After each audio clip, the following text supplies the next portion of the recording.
Welcome to UnityNow, the podcast where we discuss unity, stemming from the Unity 2020 plan with one goal in mind: bring unity to America and end the Republican-Democrat duopoly. This podcast is created, produced, hosted, recorded, edited, and publicized by a wonderful team of Unity volunteers that came together from all over the country to collaborate in a remote environment. To provide a brief introduction of Unity, we offer this.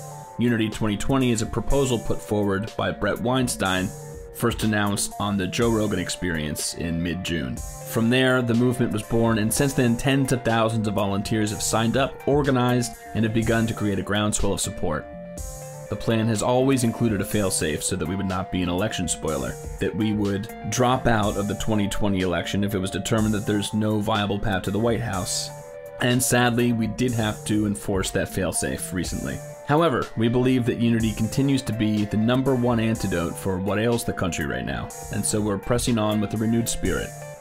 To learn more and to become a volunteer, visit articlesofunity.org and check out Bret Weinstein's YouTube page and the Articles of Unity YouTube page for the weekly campfires. If you're listening via podcast, make sure to subscribe and rate and review us. That goes a long way in our popularity or searchability. And if you're checking us out on YouTube, whether it's a clip or the full episode, please make sure to subscribe, like, hit the notification bell, all that good stuff. Today's guest is Dr. Michael Shermer. Michael Shermer is the founding publisher of Skeptic magazine. He's the host of Science Salon podcast and a presidential fellow at Chapman University, where he teaches Skepticism 101. For 18 years, Michael was a monthly columnist for Scientific American. He's the author of the New York Times bestsellers Why People Believe Weird Things, The Believing Brain, Why Darwin Matters, The Science of Good and Evil, The Moral Arc, and Heavens on Earth. And I'll be surprised if his new book is not a bestseller, but his latest is Giving the Devil His Due, Reflections of a Scientific Humanist. I've actually had 4 previous conversations with Shermer on my podcast called The Social Exchange, and I know 2 things about him that made him an attractive interlocutor for this podcast. 1, he's a nice guy, easy to talk to. I know it's always going to be a good conversation. 2, he's a skeptic beyond all else. Meaning, when I told him about the Unity movement, he thought it was interesting. I could tell he thought about it in a positive light, and he was excited to talk about it. But he's never going to give something a pass just because he's fond of it or it sounds interesting. He's going to try to kick the tires, look under the hood, and try to figure out what's right about it, what's wrong about it, what's true or false, and he's going to do so using reliable methods of questioning and scientific rigor. I'm recording this intro post hoc, and I don't really know how much headway we were able to make. I mean, Shermer was able to say he thinks that the Unity principles are sound, that he has no idea how a movement like this could become competitive enough to truly contend with the duopoly to which we've become accustomed. And then again, he also recognizes his own biases. He might just not be open-minded enough or have had enough time to think about the Unity movement in order to offer deeper or maybe more optimistic insight. You can make what you want of Shermer's conclusions, but the conversation itself has to be useful. I mean, maybe the way that you listen to this, you feel validated and like we should move this whole proposal forward at warp speed. Or maybe you listen to him and it doesn't feel nice. You feel questioned or like you need to do introspection after listening to this. And I don't see that as a bad thing. Even if you disagree with him, I think that it's useful to hear what's on the mind of a well-known intellectual with no dog in the fight when he hears about our movement. In this way, it's got to be able to help us scale the way we need to scale the movement in order for it to be viable in the not-so-distant future. So, we hope this episode's valuable to you as a listener and to the movement itself, of course. Now enjoy episode number 12 with Dr. Michael Shermer. Michael, thank you so much for being with me.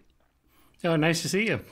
So, I want to talk to you about the Unity 2020 proposal that Bret Weinstein has put forward. And when I emailed you to ask you about it, first of all, I thought of you because I found out about it by way of just reporting, and I was interested in what was going on here and what the idea was. It sounded to me sort of like, you know, a think tank, like maybe the Cato Institute's a think tank or AEI is a think tank, and I thought, I wonder if this is different or why it is. And I learned that it's, you know, a sort of progressive push to change the structure of politics, and I got really interested in it, and now I'm sort of immersed in it. And so I know that when I become immersed in something and think that it's great, that's when my critical thinking can tend to lead me astray. So I thought of you and thinking that maybe if I introduced you to this movement and what it's all about, that you would have some insight about what you like about it, if you've seen anything like it before, and what difficulties you think that it might have now and into the future. So I'm going to get into all of that. Maybe you could just provide a little bit of background for people who don't know who you are or haven't read Skeptic magazine or any of your number of best-selling books. Oh, okay. Well, my day job is publishing this magazine, Skeptic. It's the quarterly publication of the Skeptic Society. We're a 501c3 nonprofit science education organization devoted to, well, really analyzing and, where appropriate, debunking any and all claims of pretty much pseudoscience and science, the paranormal, the supernatural, any kind of fringe areas. Our specialty is kind of areas related to science that other scientists don't cover simply because they don't have the time or the background on what's going on with that particular claim. So, and we've been doing this for 27 years now. There's pretty much an endless supply of claims that we cover. More recently, we've been doing a lot on alternative medicine, anti-vaccination, conspiracy theories related to that, and other conspiracy theories like QAnon. And this kind of gives you an idea of what we're about. That is to say, we want to know what's true about anything anybody says. And of course, the best tools we have for that are science and reason, empiricism, rationality, and so forth. Because we're not omniscient. No one's smart enough to, answer any particular question. So it's a community effort to try to debate, dispute, test claims that are made and see what's left standing. And what's left standing is not necessarily true with a capital T. In science, there's no such thing. It's that it has yet to be falsified, and therefore it still stands. So, commonly accepted theories like the theory of evolution or the Big Bang theory, whatever, are so well accepted that it's very unlikely they'll be overturned completely. There won't be a big paradigm shift again, like in that area. More likely they'll be fine-tuned. In the same way that Einstein didn't debunk or overturn Newton, he just, fine-tuned it, showed that, Newtonian mathematics breaks down at certain scales of the universe, that kind of thing. That's kind of mostly what happens. And then when we hit politically charged topics like vaccinations, for example, or climate change, they're highly polarized because those particular areas are affiliated with political policy. So allegedly Republicans are anti-science. Well, that's not true. They're pro-science in lots of areas. Just those are areas that are not connected to their politics or their religion.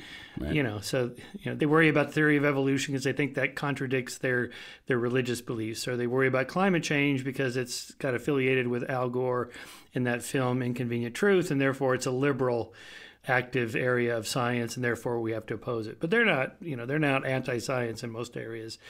And the same thing on the left. The left tends to be, I think, anti-science when it comes to GMOs and nuclear power and a few other areas related to evolutionary psychology and, that kind of thing, human nature. And I think they're just as blind. But of course, they're not anti-science. It's just particular areas that push people's buttons. And so that's where we're especially careful in how we present ideas in Skeptic. So when it comes to political persuasions, it sounds like you're saying that temperament has a lot to do with what you're willing to accept without deep analysis. If you're on the left, maybe you might be. I shouldn't start making these claims because I'm not. Psychometrics is not a forte. But maybe if you're on the left, you're a bit more compassionate. If you're on the right, you're a bit more conscientious, and so those temperamental preferences might allow you to either absorb or not a truth claim. Oh, well, there is some of that. You're referring to the big five personality dimensions. Ocean, openness to experience, conscientiousness, OCEAN, extroversion, introversion, agreeableness, and neuroticism, or sort of emotional capability, whatever. So, allegedly, conservatives are a little higher on conscientiousness, a little lower on openness to experience. Liberals are higher on openness to experience. They travel more. They have more books on travel in their homes, things like that. They're more open to ideas or cultures that are different from them. conservatives, I mean, this is kind of why they're conservative. They want to conserve the status quo, which usually means not adopting, every new idea or cultural artifact that comes along. And, so there is some truth to that. But if you drill down to why people self-select into different parties, if you ask them, they'll give you a slew of arguments. Well, I'm a conservative because these are my positions on abortion, gun control, immigration, and so on, and they have the best arguments. And but that isn't really why. People gravitate toward these political positions at a fairly young age before they've really thought through the arguments.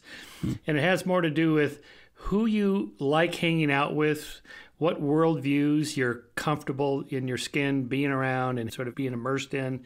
And then the arguments come later. As a kind of a justification for the emotional preference. And, the fact is we need both liberals and conservatives, to kind of push the pendulum back and forth so neither side goes too far.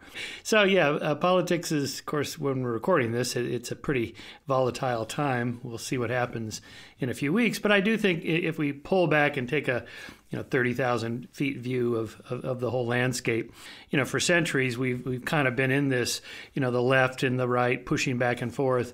And I think that's just necessary for a robust civil society and democracy.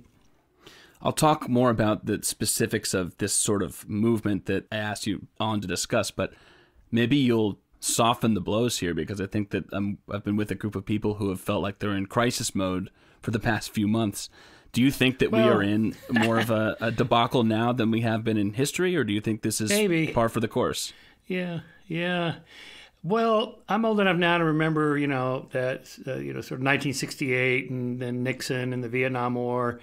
Those were pretty crazy times, assassinations of Dr. King and Robert Kennedy and, the terrorist attacks, the black militants, the, kind of Marxist revolutionaries, Che Guevara. All that was, if you look at like the number of domestic terrorist attacks in the 70s, they were way higher than anything we are experiencing now.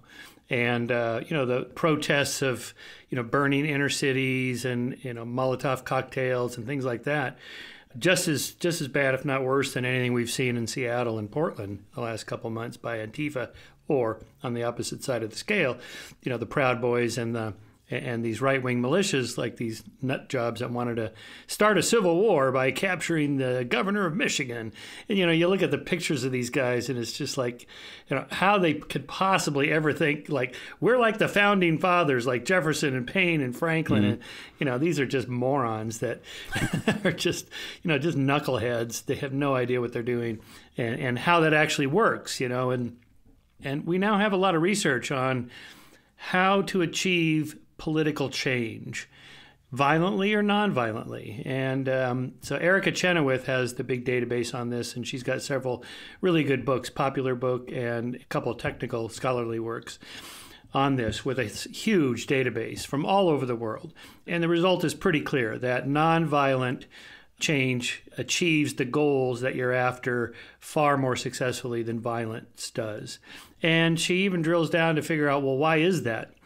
And the answer is because to achieve a certain level of political change, you need a certain percentage of the population to be behind the movement. It doesn't have to be huge. You don't have to have half or even a third. But you do have to have enough regular folks, just working people, moms, teenagers, the local pastor, just kind of regular peoples, not firebrand revolutionaries. That's not going to do it. You need the people that have the reins of power to pull you along to help bring about the changes you're after. And the moment you start bombing things, they're out of there. And the moment you start killing people, the funding dries up. No one wants to fund a group that's going to do that sort of thing. Anyway, so that's I recommend people look at that. It's not that violence never achieves anything, but it's just far less likely to do so. In our own history, yes, we had a Revolutionary War. Yes, we had to fight a civil war to end slavery, and that cost over 500,000 lives. And yes, Eisenhower had to send in the federal troops to desegregate Alabama schools. And, sometimes you got to have guys with guns to make the change. But the guys with guns have to be legitimate authorities. That is to say, by Weber's definition of government is, an institution with a monopoly on the legitimate use of force, so that people recognize that. And then you can also keep checks and balances on the people with the guns. And so that has to be done very carefully. But other than that, when people just pick up arms themselves, it rarely ends well. And it almost never achieves the goals you're after. And next to never does it create a whole new state. That's very rare, where we're going to have a war here and we're going to create our own nation. That almost never happens. And anyway, so that's my thoughts on that. I'm in a weird place where I understand that when I look at social media and the news that makes it to my screen or to my doorstep, that I'm seeing things sort of narrowly. But, okay, take it for what it is. I see that people are in a hurry to burn everything down, and at the same time, people are aware that critical thinking is the way out of this and not violence. I see the former being acted out a lot. I don't see the critical thinking piece making its way to land so that policies are able to be discussed or that change is able to be made. Do you think I'm right there, or do you think my belief system is skewed? Well, so first of all, yeah, you're in a bubble, but we're all in a bubble. Yeah, right. And it's almost impossible to not be, and you're emotionally gravitate toward groups that agree with your positions. Everybody does. I do that. And I'm now getting the Wall Street Journal, the New York Times, and the LA Times, and it's kind of frustrating because that's just too much reading for one day, and to also have a life. But I try to at least skim the op-ed sections because I know they're not going to agree with each other. And sometimes I'll sit there and toggle back and forth between CNN and Fox, and it's just you can't believe they're even talking about the same planet. Mm-hmm. Or the same species or the same event. It's like, they're so radically different. And so I could see if you only watched Hannity and Fox News or whatever, of course you'd think Obama is the worst thing that ever happened to the species or something. Even Obama said, I wouldn't vote for myself if I only watched Fox News. But to be fair, CNN has gotten so bad I can't even watch it anymore. There's, endless panel discussions and people shouting over each other.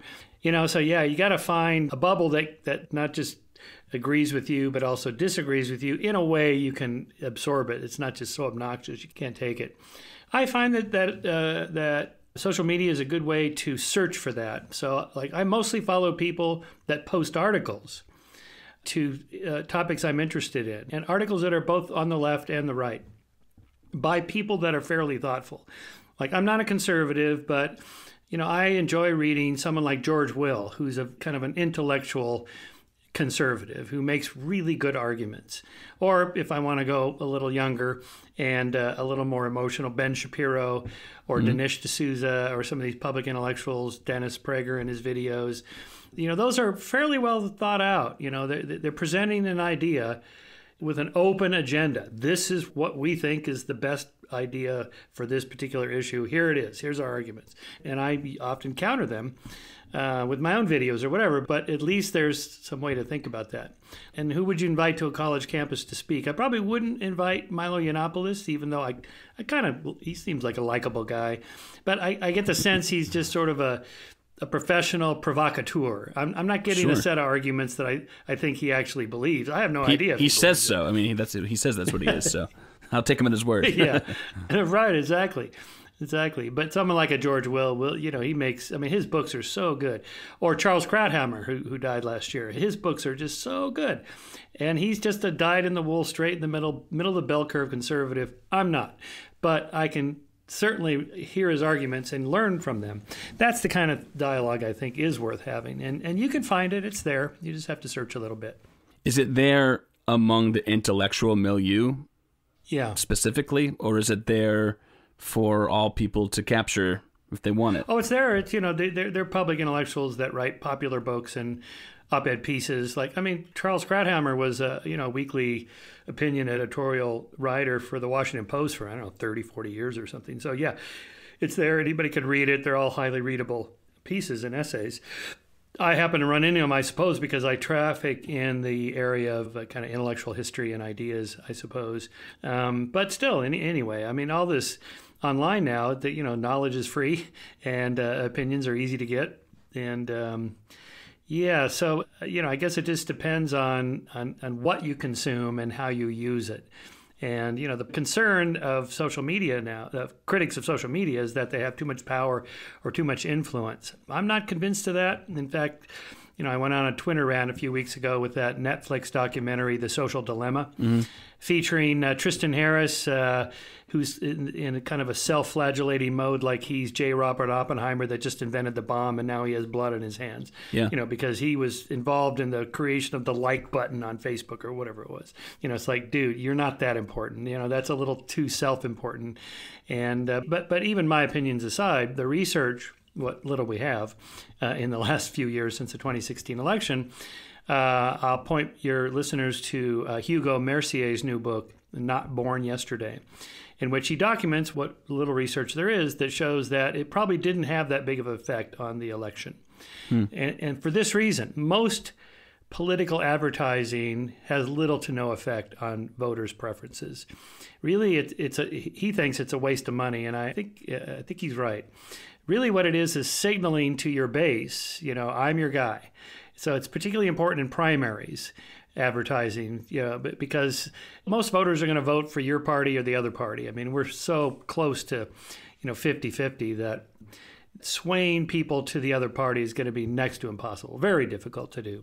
And ads and commercials and Facebook postings or whatever are probably not going to do it. So my favorite example of this is like the Pizzagate thing. This is a crazy conspiracy theory, that QAnon has picked up on, that there's this satanic pedophile ring in the Democratic Party that Trump is fighting against. And so that nut job took a gun to the pizzeria in Philadelphia there and shot the place up. Didn't hurt anybody, thank God. But let's say, Skeptic does an investigation of Pizzagate, and we present all the evidence that there is no such thing as a satanic pedophile cult infiltrating the government. It's a complete false conspiracy theory. And the believers go, oh, you're right. I no longer believe that. Are they going to then vote for Hillary back in 2016? No, they were never going to vote for Hillary. They didn't like Hillary. They already hated her anyway and thought she was crazy. And the conspiracy theory just kind of fit that narrative that they already had in their head. Taking away the conspiracy theory, they don't go, oh, in that case, I guess Hillary looks pretty good. No. So most people are not going to be swayed by that. You've walked us into a deep concern of mine, and maybe you'll put my mind at ease at this one too. I don't know. But if it's the case that people feel that they can't talk their way into persuasion, they can't be persuasive that you should vote for my guy because we have the answers, then there is something about social media that does seem to create a swell of, you can create fear. You can be afraid even if you're a logical, thoughtful person who thinks, well, I'm a white male, I'm not racist, but then again, this anti-racist curriculum is ubiquitous. I do want to be part of my tribe, but I certainly don't want to be look like an outcast or a racist person or a bad person. So it does seem like there are polarizing fear tactics that can make people fall into allegiance with those points of view, emotional as they are. Yeah, it's a fair point. I think that's possible, and certainly those guys in Michigan, that right-wing militia, they seem to have been energized. They haven't said it was Trump that energized them, but that kind of overreach by Democratic politicians of, face mask wearing and, the coming vaccine and all that social distancing stuff. They seem to be motivated by that, and that they were organized through social media. That appears to be the case. So, of course, if this translates into behavior that's violent, then of course that's a problem. But I don't think breaking up the social media giants like Facebook and Instagram. Well, Instagram I guess is owned by Facebook, Google, Apple, and so on. I think this is just a crazy idea. It's not like they're going to go away. We're just going to want to use the services.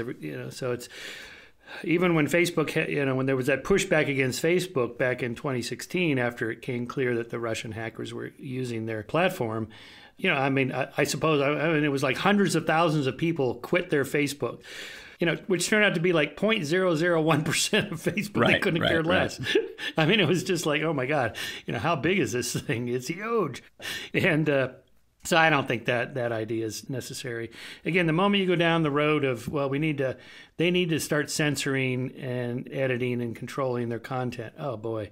That's a tough one because here's the analogy. The New York Times gets, I don't know, probably 200-300 submissions a day for opinion editorials. They accept like 2. They have their normal regular columnists, and then they accept a couple new ones each day. So almost no one gets selected. So the people they do publish, they vet, they fact check, they're edited and so on.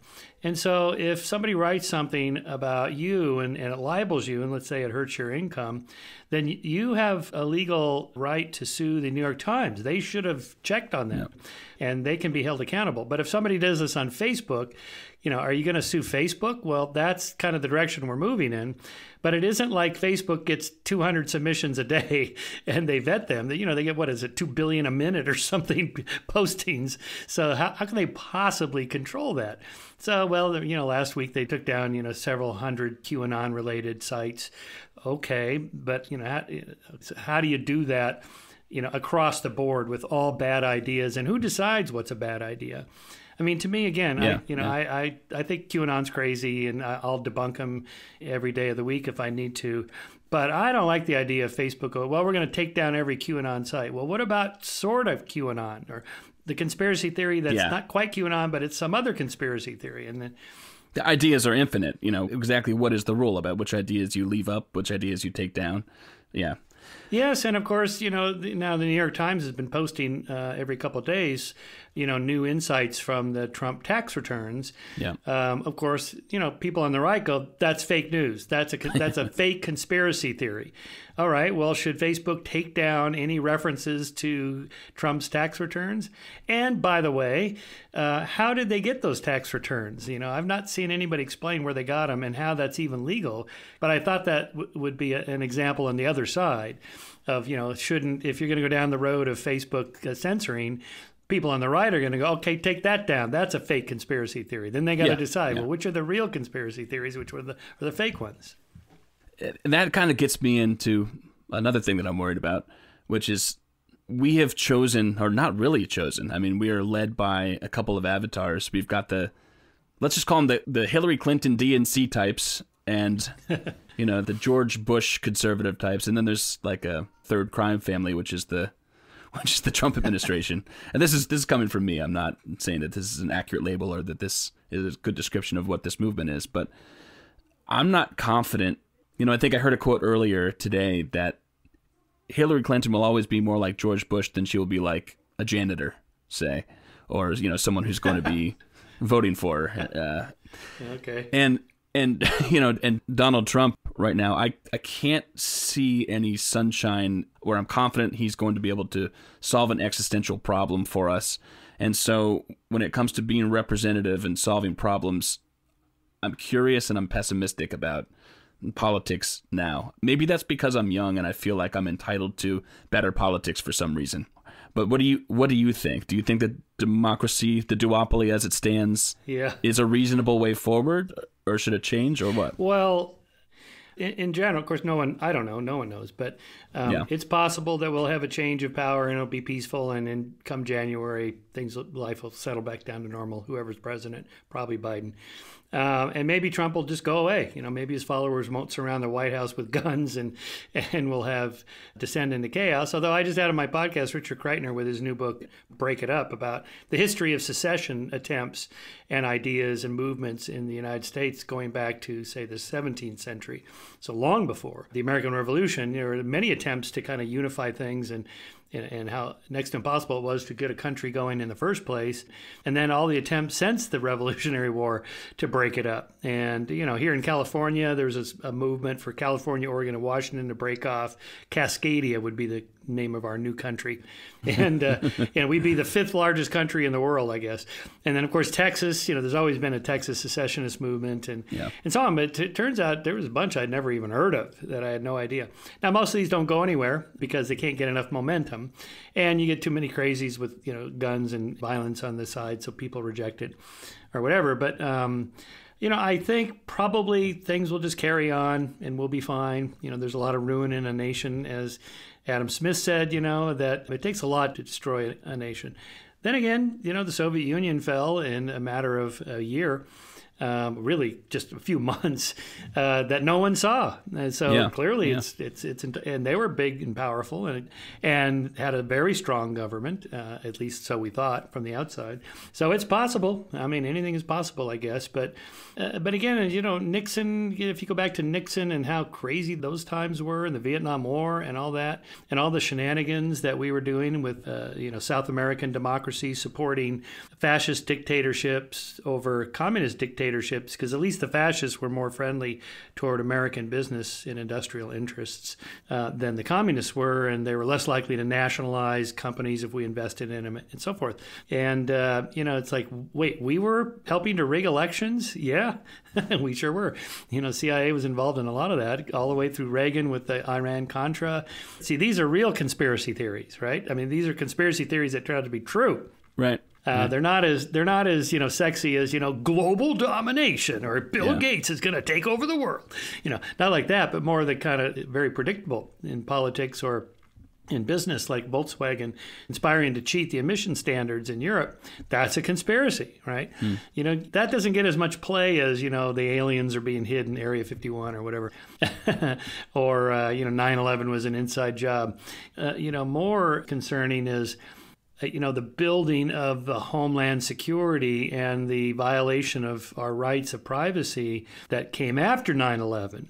So in a way, to me, the 9/11 truthers are distracting people from the real conspiracy, you know, just that Snowden has, you know, called attention to, you know, that all this stuff, you know, warrantless searches and all these kinds of things, like, wait, we were doing this? You mean Bush? Not just Bush, Obama too. Oh, wait, what? I mean, totally signing on the dotted line for, yeah, right. Yeah, so that, you know, that kind of thing concerns me. But the solution, more checks and balances, the better, you know. So I had never heard of this Unity 2020 until you mentioned it. As I understand it, I guess if you have more people from both sides that are keeping anyone from getting too much power, you know, that's good. I mean, that was the original intent when the founders set up the system we have. You know, you have, you know, this tripartite government, and, you know, the whole point of that is to make sure no one gets too much power. I'm going to throw a couple things out there, and then you can feel free to to hook it back. Yeah, I think when I first started studying this movement, I'm interested in Brett anyway. I was interested in him when the Evergreen debacle happened, and then since then as just an evolutionary biologist. And I talked to a guy that's running the campaign, managing the campaign. His name's Alexander Gold. He's an actor. He was the guy who played Finding Nemo when he was younger. Okay. And so anyway, that doesn't really matter. It's just for reference. He started convincing me about what this was about and why it was useful, why this movement was useful. Kind of the idea that it's possible that something like the extremes of the left or the extremes of the right could scale. Maybe they won't, but they could. And if they do, that's such a risk, and we don't really have the capacity to solve those problems or talk through them or work through them. And then on top of that, we have our existing problems that are bubbling up. We have now a global pandemic to worry about, but we also have, you know, student debt to worry about, or hopelessness and isolation, if that's something that can actually be measured, maybe. But I don't put too much weight into that. So Brett's idea is, okay, how can you sort of amend the Constitution in a way that preserves it and honors its tenets, but also shifts things so that they're 21st century compatible? And his idea is, well, what if you run somebody on the center right and you run somebody on the center left, and they're a presidential, vice presidential ticket respectively, and then they join forces, they govern jointly, and whoever's president, they'll shift roles the next election, assuming that they win. They appoint their cabinet thusly, and hopefully the idea is, okay, critical thinking happens. People are aware of their biases enough that they're going to lean on somebody else from a different persuasion to be able to help them make decisions. And so that was his sort of his crisis move for 2020. He added a failsafe that we don't want to be this sort of libertarian or Green Party spoiler. So if it obviously can't scale enough to be winnable, you know, we won't even be on the ballot. And so the movement isn't on the ballot. But I think that's something that he's very interested in pursuing moving forward. Yeah. That's a 30,000-foot view of the whole thing, but interested to get your thoughts on it. Yeah, I see. Yeah, I see where you're going with that. Well, I mean, of course, I like the idea because, you get, again, more pushback against any one person. I was going to read you one of my favorite quotes from the Founding Fathers here. Let's see. From the Federalist Papers. It had to do with what you got to do to structure a government so that you govern the people, but then the government has to govern itself. And that's the, kind of the tricky part. That you said it. Yeah. Yeah. Well, anyway, I don't have it right here in front of me. It's Madison's Federalist Paper number 51. And it references human nature. That human nature is such that you need those checks and balances because whoever has power is not going to want to give it up. This is not the end of my conversation with Michael Shermer, but it is a 2-part episode, and this does conclude part 1. So stay tuned for the second half of the talk next week. We will get Michael Shermer's thoughts on Unity 2020 once and for all. See you soon.